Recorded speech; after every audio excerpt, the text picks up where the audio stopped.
among the Ukrainian military are saying that, of course, they are in a elated mood and they are making some advances in the area of Bakhmut.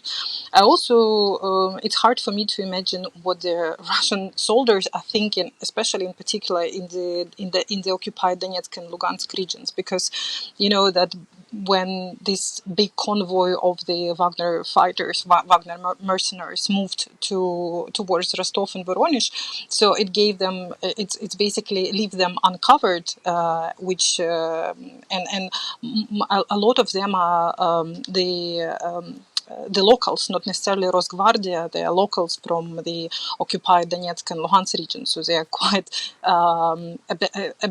left abandoned and bereft. I can imagine what sort of panic they have. That's what's happening. On the Ukraine and Ukrainian forces have a quite good window of opportunity right now to make bigger steps in counteroffensive.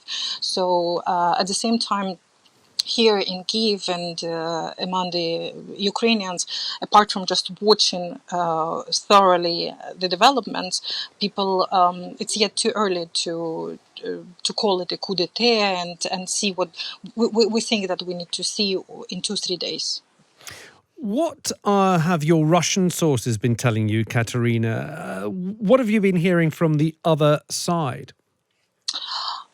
Indeed, I have relatives in Russia who were not really supportive of my situation, but they were really quite very surprised this morning. They were afraid to call it even coup d'etat. They were saying that the situation of horror, that's what they're feeling, because they don't understand what's happening.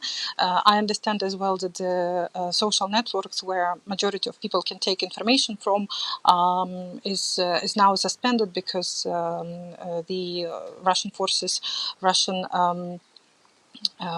secret forces, they have the right to suspend the social networks because they announce a counter-terrorist operation, and they have the right to basically interrogate, detain the civilian cars, block the highways, check what's happening the civilian cars in Moscow, because Moscow is preparing for the siege.